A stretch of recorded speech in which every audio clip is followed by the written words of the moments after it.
Ya, Assalamualaikum warahmatullahi wabarakatuh. Salam sejahtera untuk kita semua. Saat ini saya berada di salah satu kafe ya, ini di Kohija, Kelapa Gading. Di sini sebenarnya saya ngopi bareng tim Jurnal Retno ya, tapi iseng-iseng buat konten juga. Nah, kebetulan saya mau ngobrol tentang tahun 2022. Kalau bicara tahun 2022, sebenarnya menurut saya itu tahun terberat yang bisa saya rasakan. Setidaknya dalam hitungan 5 tahun terakhir, itu adalah tahun terberat bagi saya. Tapi sekaligus itu adalah tahun terindah dan tahun yang penuh rasa syukur. Memang saya berat menjalaninya, tapi bagi saya itu merupakan ujian yang diberikan oleh Allah kepada saya dan bagaimana saya merespon ujian itu bagi lingkungan saya. Dan kalau bisa seperti perhatian saya selama ini, atensi saya pada anak dan pendidikan, maka saya ingin berbuat banyak untuk dunia anak-anak dan untuk kemajuan pendidikan di Indonesia. Nah, seperti apa saya menjalani tahun-tahun terberat di tahun 2022? Kita akan simak dalam video selanjutnya. Ikuti terus ya, tapi jangan lupa untuk di like, share, comment, and subscribe. Bagi yang belum subscribe, segera subscribe untuk terus terupdate dengan video-video untuk pendidikan dan anak. Bu, mau nanya nih, hal yang paling menyenangkan selama di tahun 2022 apa sih, Bu? Sebenarnya sih banyak ya hal yang menyenangkan di tahun 2022. Hanya mungkin kalau bicara yang paling menyenangkan itu saya mampu menyelesaikan atau membantu menyelesaikan kasus-kasus besar di dunia pendidikan terkait dengan kekerasan terhadap anak. Ya, itu bagi saya adalah hal yang paling menyenangkan dan membahagiakan saya. Yang pertama adalah kasus waktu itu tentang sekolah Selamat Pagi Indonesia. Ya, ada terkait dengan satu kasus yang kemudian dugaan eksploitasi terhadap anak yang kami turun ya. Jadi saya selaku komisioner KPAI waktu itu turun bersama Itjen Kemendikbudristek ya. Kebersamaan kami datang ke lokasi, kemudian melakukan pengawasan, pemantauan langsung gitu ya. Kemudian berkelanjutan ya, bertemu dengan pemerintah, memberikan rekomendasi dan lain-lain. Itu sesuatu yang sangat berkesan ya. Sangat menyenangkan dan membahagiakan bagi saya. Untuk hal yang paling mengharukan nih selama di tahun 2022 apa sih? Pasti kan ada nih yang paling terharu gitu. Sebenarnya yang paling mengharukan itu adalah ketika peristiwa di Lampung ya. Saya dengan tim, dengan asisten saya, Joshua, supir driver saya, Pak Pili, kemudian juga dengan tim YouTube ya, waktu itu Surya ikut. Saya pergi ke Lampung, mungkin itu sesuatu yang sebenarnya udah direncanakan tapi dadakan dilakukan karena saat itu saya memperkirakan mau ada pengumuman KPAI yang lolos 18 besar. Dalam proses yang bagi saya pertanyakan ya, proses itu ada dugaan-dugaan yang bagi saya tidak fair dalam pemilihan itu, tapi saya sudah siap dengan segala hasil dan saya akan menerima ya apapun hasilnya karena saya yakin apapun keputusan Tuhan kepada saya itu adalah hal yang terbaik dan yang saya butuhkan. Saya sudah menangkap bahwa saya tidak akan lolos 18 besar saat itu. Ya, bukan karena kemampuan saya, bukan karena kapasitas saya. Saya bekerja keras kok 5 tahun. Banyak yang tahu, publik tahu, rekam jejak ya, banyak sekali. Rekam jejak saya di dunia maya pun sangat banyak. Orang yang mengetahui bahwa saya sudah bekerja keras dan optimal sebagai komisioner di Komisi Perlindungan Anak Indonesia. Tapi ketika saya memasuki periode yang kedua, ini tampaknya tanda petik ya, ada upaya-upaya orang tertentu yang nampaknya memang tidak tidak menginginkan, tapi sepertinya saya itu berlanjut. Tapi sekali lagi saya tidak akan mempersoalkan itu dalam video ini. Saya sudah menerima, bahkan bersyukur dengan segala keputusan itu, keputusan Tuhan, bahwa saya juga baru menyadari ini adalah yang terbaik memang. Ya, saya tidak akan mengulangi 5 tahun lagi di KPAI, ada tempat lain yang bagi saya itu jauh lebih baik. Tapi hal yang mengharukan adalah ketika kami berempat menyeberang lautan ya. Jadi dari dari Cilegon kita nyebrang ke Lampung ya. Pada saat itu hari Senin, saya ingat banget, pengumuman KPAI esoknya hari Selasa. Dan Selasa pagi, karena Senin malam sebenarnya sudah ada pengumuman. Dan seperti dugaan saya tidak terpilih lolos untuk 18. Nah, pada saat itu kenapa saya mengajak ya, ini padahal waktu itu reimburse loh. Pokoknya bagi saya yang penting disetujui pergi, saya pergi, seluruh pembiayaan saya dulu yang menanggung. Itu untuk apa? Karena saya tahu orang-orang di sekeliling saya, driver saya, pilih asisten saya yang sangat saya percaya, sangat membantu saya, Joshua ya, dan juga Surya yang mungkin tim jurnal Retno yang paling lama. Itu saya yakin akan tetap tidak bisa menerima kenyataan bahwa saya tuh nggak lolos 18 besar KPAI. Saya sudah duga gitu. Dan saya membawa mereka ke Lampung adalah sebagai bentuk kita ketika menerima berita itu kita bersama-sama. Kita berempat, berbarengan, sedih atau ya mungkin kecewa kali ya. Kalau saya sudah sangat siap, tapi mungkin mereka tidak siap. Mereka tidak mengira juga bahwa benar-benar terjadi. Kalau saya sudah siap, karena tanda-tandanya itu sudah cukup tinggi ya. Saya sama sekali tidak ditanya oleh pansel tentang semua prestasi saya, tentang kinerja saya. Saya itu ditanya hal-hal yang sifatnya pribadi kayak YouTube saya gitu. Dari situ saya sudah menduga bahwa saya tidak akan terpilih, dan itu di bulan Februari ya, Jadi pemilihan dari Januari, Februari ya. Nah, di situ Maret itu pengumumannya gitu ya, tanggal 15 Maret kok saya ingat banget. Dan ternyata ya ekspresinya tentu Joshua marah, kecewa, begitupun Pak Pili, begitupun Surya. Nah, karena kita bersama-sama rasanya itu lebih ringan. Dan bisa bayangkan ya, kalau misalnya pengumuman itu terjadi, saya ada di kantor KPAI, Joshua juga dengan Pili ada di sana, pasti akan sangat berbeda situasinya.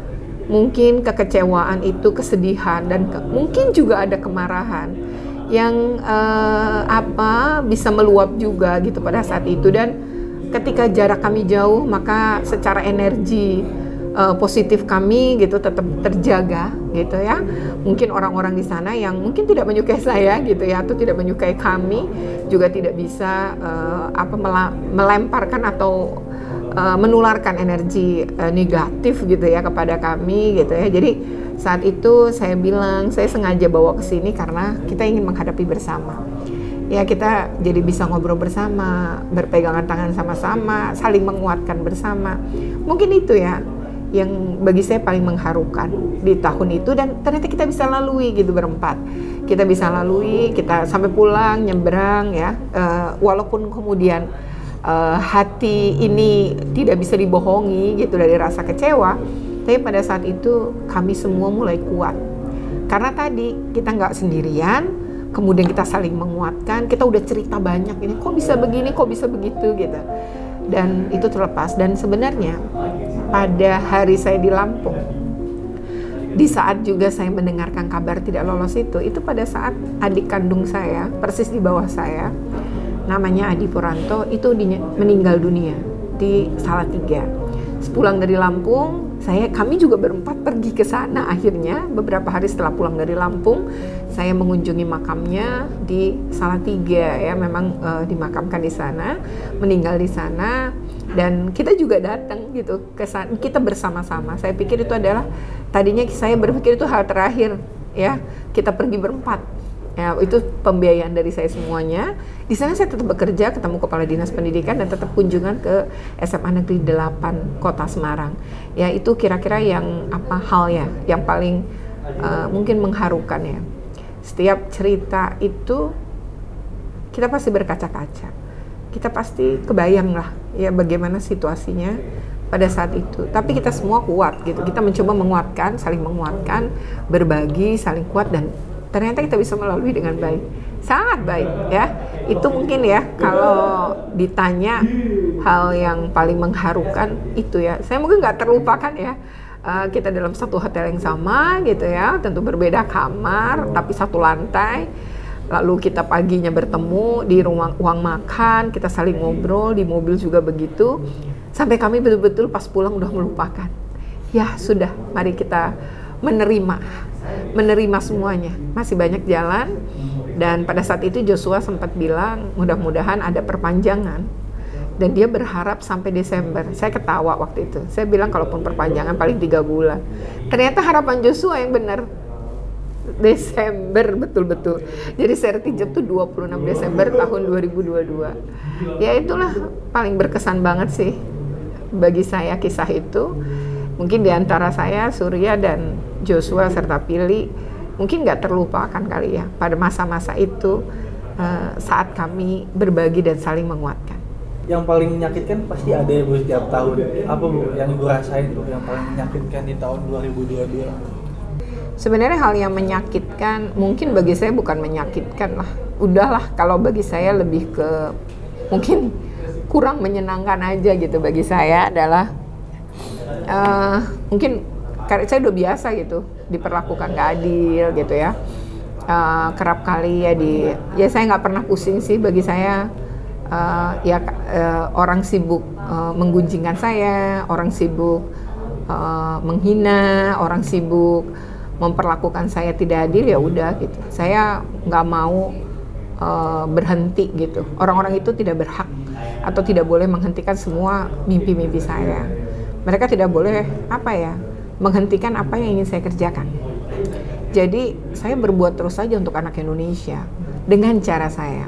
Ternyata di situ tuh saya pergi dengan Menko Polhukam gitu ya. Bahkan pada Juni gitu ya mereka bikin evaluasi tentang karena saya ini anggota Satgas dari penanganan pengungsi luar negeri. Selama 3 tahun saya membantu untuk hak atas pendidikan anak-anak pengungsi luar negeri. Dan saya ingat banget ya mulai di Jogja dan ternyata juga berakhir di Jogja. Ada khusus pembahasan soal pendidikan. Itu hal yang bagi saya dari hal yang mungkin menyakitkan menjadi hal yang sangat membuat saya bahagia sekaligus puas gitu dengan kinerja saya. Hampir di seluruh Satgas ya, anggota Satgas mengakui itu. Awalnya dari sulit sekali mendapatkan surat edaran dari Kemendikbudristek ya untuk anak-anak pengungsi luar negeri ini bisa mengakses pendidikan, terutama di sekolah-sekolah negeri sampai akhirnya bisa gitu. Dan sampai di akhir saya sudah melakukan banyak pengawasan di berbagai sekolah untuk pemenuhan hak anak-anak itu, dan itu sesuatu yang bagi saya adalah hadiah dari kekuatan saya ya untuk tidak pernah melawan, tidak pernah protes dari berbagai mungkin keadilan yang saya terima, ketidakadilan yang saya terima. Saya diam aja gitu, dan sampai sekarang pun saya mungkin tidak pernah mempersoalkan. Ya sudah, itu anggap bukan rezeki saya, bahwa akan ada cara lain, dan ternyata ada gitu. Jadi di situ saya sangat terhormat loh, menjadi narasumber utama. Kemudian saya menyampaikan semua hal yang sepanjang pengawasan saya, dan itu sesuatu yang menyenangkan. IOM juga kemudian mengundang waktu di Tangerang Selatan, kemudian juga banyak momentum lain, dan saya juga beberapa kali pengawasan pengungsi luar negeri itu dibiayai Menko Polhukam, ya Kemenko Polhukam, anggarannya mereka, juga anggaran IOM Indonesia. Nah ini adalah sesuatu yang hadiah lah dari kesabaran dan dari kerja keras saya. Yang kedua Kemendikbud ya. Kemendikbud ini untuk berbagai kasus 3 dosa besar ya, saya merasa banget dilibatkan. Mulai dari kasus SMA negeri, misalnya di Banguntapan, ya kemudian tadi SPI Malang, ya itu kasus-kasus besar yang sangat viral. Kemudian juga kasus-kasus berbagai kasus lain ya, termasuk misalnya salah satu SMA negeri di Cilengsi gitu ya, itu mungkin kasus terakhir yang juga saya datang gitu ya ke Dinas Pendidikan, diajak oleh Itjen Kemendikbudristek. Masih banyak lagi sih ya, saya diundang oleh banyak sekolah ya. Saya juga nggak duga gitu ya, narasumber tuh bertubi-tubi gitu ya. Dan bagi saya itu adalah bayaran gitu. Saya jadi tidak memikirkan apa yang terjadi di lingkungan terdekat saya, di tempat kerja saya, tapi saya merasa bahwa begitu banyak anugerah, karunia Tuhan, rezeki Tuhan yang bertubi-tubi. Saya juga bersyukur bahwa dengan YouTube saya jadi bisa keliling kemana-mana, berbuat baik untuk banyak sekolah, mengangkat citra-citra sekolah yang baik, mengangkat hal-hal baik di dunia pendidikan. Ya bagi saya itu bayaran Tuhan sih kayaknya dari segala kesabaran saya. Jadi kalau tadi pertanyaannya hal yang mungkin menyakitkan, saya merasa sekarang udah nggak sakit lagi. Waktu itu juga nggak sakit lagi sih, karena saya berfokus pada pekerjaan saya berfokus pada kinerja saya berfokus pada hal-hal yang positif. Saya berfokus, pokoknya saya pingin terbang lebih jauh, pingin terbang lebih tinggi. Ya, saya tidak pedulikan orang mau bicara apa tentang saya, gosipin saya, jelekin saya udah nggak peduli gitu. Yang penting bahwa saya tidak pernah melanggar aturan dan saya tidak pernah merugikan orang lain. Yang ada adalah saya selalu berbuat baik. Yang ada adalah saya ingin berbuat baik. Yang ada adalah saya ingin membantu banyak orang, banyak sekolah. Itu aja sih ya, tapi kalau dibilang menyakitkan mungkin saat itu aja sesaat gitu, tapi sekarang itu bukan hal yang menyakitkan lagi sih bagi saya. Itu bagian dari, menurut saya ya, tantangan sih. Mungkin saya akan menemui di banyak tempat saya bekerja gitu, banyak kok, cuma ceritanya beda-beda aja, tapi secara prinsip sama. Jadi mau pindah kantor dimanapun mungkin kita menghadapi orang-orang negatif, orang-orang yang menghadang kita, orang-orang yang tidak ingin kita terbang tinggi, orang-orang yang tidak ingin kita mengejar mimpi kita gitu. Tapi bagaimana respon kita kan? Abaikan saja. Sehingga tahun 2022 walaupun itu tahun terberat bagi saya, tapi saya jadi terbang jauh lebih tinggi dan saya merasakan karunia Tuhan yang luar biasa. Lanjut ya Bu, hal yang paling berkesan ya. Oke. Itu apa tuh Bu? Di tahun 2022 yang paling berkesan gitu Bu? Sebenarnya hal yang paling berkesan tuh gini, saya itu ini berkesan banget, saya juga nggak duga ya. Jadi waktu itu saya pengawasan kantin sekolah. Saya sempat loh dapat tantangan, ngapain sih ke sekolah terus PTM, padahal udah, saya tuh terus aja dapat ide loh. Pertama pandemi, apa ya, kita bisa nggak, saya bisa pengawasan PTM, terus bisa pengawasan ini loh, apa sih, vaksin. Setelah itu ada kantin, jadi ini berlalu itu berlalu, ada saja ide. Sekarang aja saya dapat ide baru. Nah ketika kantin mulai pengawasan, sebenarnya saya di pikiran saya penting kerja aja. Saya itu ya pengawasan kantin itu dalam waktu singkat itu bisa 60 kantin, itu dalam waktu dari Juli, Agustus sampai awal September itu saya bisa datang ke 60 sekolah. Dan itu sesuatu yang bagi saya, berarti saya hampir setiap hari tuh datang ke sekolah. Jadi sehari itu bisa 2 gitu, kalaupun dalam seminggu saya tidak selalu datang ke sekolah.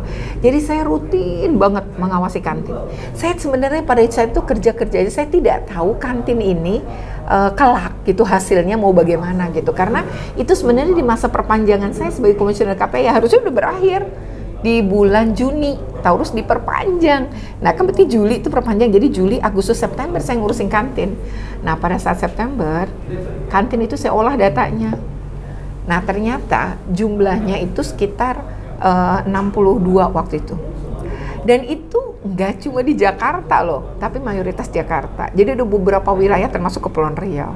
Nah pada saat saya pengawasan kantin itu, setelah saya olah, saya bisa menemukan loh masukan untuk kantin apa, kemudian apa, kan saya punya indikator ya, apakah dia sesuai ya, ada 5 indikator yang saya pergunakan. Nah apakah kantin itu memenuhi kriteria itu. Nah ketika udah punya nih, nah mulailah saya bilang ini mau diapain, karena masa perpanjangan saya masih lama kan itu. Saya pun bikin yang disebut dengan rapat koordinasi nasional. Pada saat itu mengundang tentu pihak-pihak seperti Kemendikbud, Kemenkes, ya BPOM, dan juga Dinas Pendidikan DKI Jakarta dan berbagai dinas-dinas yang kemudian ada di dalam pengawasan kami, pengawasan saya itu.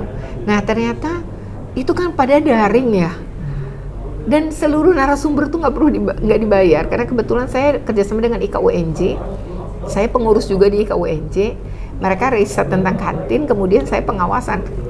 Kita klopkan, IKUNJ bicara data pengawasan, data penelitian ya, survei ya yang dilakukan di berbagai sekolah, saya kemudian menampilkan pengawasan. Ternyata ini sama gitu, tidak diduga signifikan hasilnya. Nah, tapi yang sangat berkesan adalah ketika itu dilakukan secara daring, nggak ada biaya serupiah pun sebenarnya yang dikeluarkan. KPAI mengeluarkan waktu itu adalah link Zoom yang untuk 1.000. Ternyata baru dibuka 10 menit, udah 1.000. Dan ternyata yang nonton di YouTube beribu-ribu lagi. Jadi total penonton itu lebih dari 4.000. Itu belum pernah saya. Dulu biasanya Zoom itu paling nggak 800, 900, 1.000 pernah, tapi langsung biasanya turun gitu ya, jadi 944 atau 9. Ini tuh nggak berhenti-berhenti, sampai terakhir pun angkanya tetap sama, dan ngundangnya hampir seluruh Indonesia memang ya, tetapi lebih dari 4.000 adalah sebuah hal yang sangat berkesan banget. Itu sih ya hal paling berkesan di tahun 2022.